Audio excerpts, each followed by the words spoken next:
Oi, pessoal aí ligado na cobertura do ACC. Hoje nós tivemos um estudo bem interessante sobre vacina da influenza. Lembrando, existem várias sugestões de que o vírus influenza pode estar associado muito fortemente a eventos cardiovasculares. Então, existe um interesse muito grande de estudar o efeito cardiovascular, de proteção cardiovascular da vacina influenza. Nós tínhamos uma meta-análise sugerindo um benefício de redução de infarto, AVC, insuficiência cardíaca, etc. Depois, isso em estudos contra placebo.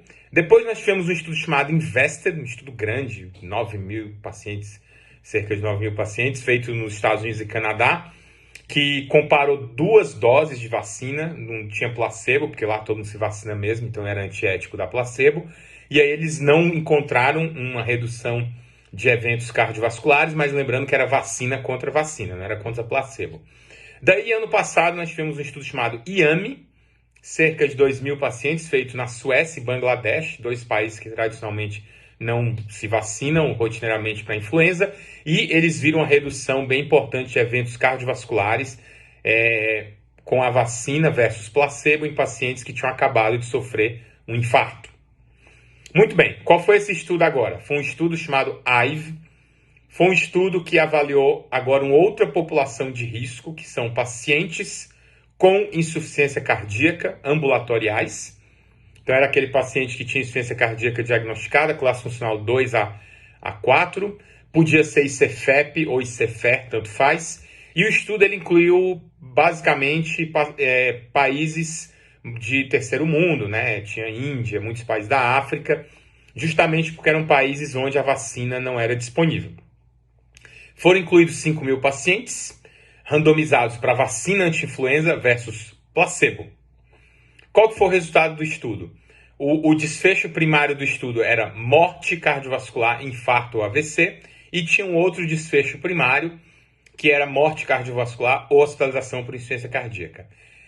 O uso da vacina no global da população, nos 5 mil pacientes, não resultou em uma redução estatisticamente significativa contra o placebo.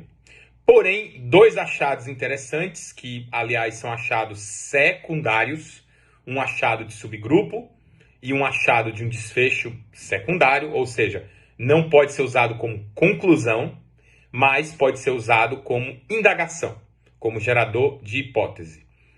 Qual foi o primeiro achado? Que quando eles pegaram somente os pacientes incluídos durante períodos em que o vírus circulava muito, houve uma redução de eventos cardiovasculares, inclusive de morte. Isso foi um achado interessante. 23% a menos de morte cardiovascular se você pegasse apenas o subgrupo que foi incluído durante um período de alta circulação do vírus. Segundo achado interessante, aí no global da população, houve uma redução de hospitalização por pneumonia, o que é mais ou menos esperado já, né? Porque a maior proteção da vacina é contra infecção.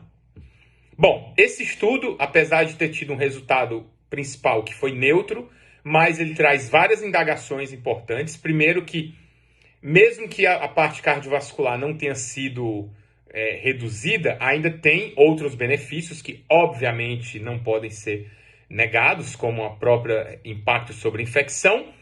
E se você considerar esses achados do subgrupo, que, de novo, não é conclusivo, mas gera hipótese, talvez em futuros estudos você consiga mostrar uma redução de eventos cardiovasculares quando considera um período de alta circulação do vírus.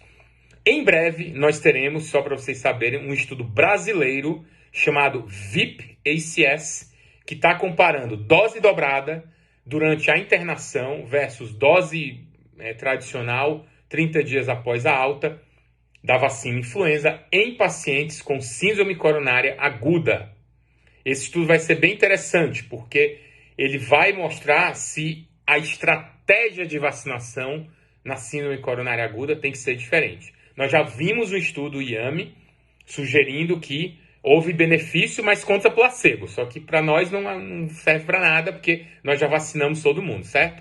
Então o VIP vai responder a pergunta: quando eu tenho que vacinar após minha M e com qual intensidade. Fiquem ligados que, obviamente, uma vez esse estudo saindo, o Cardio Papers vai cobrir e trazer em primeira mão.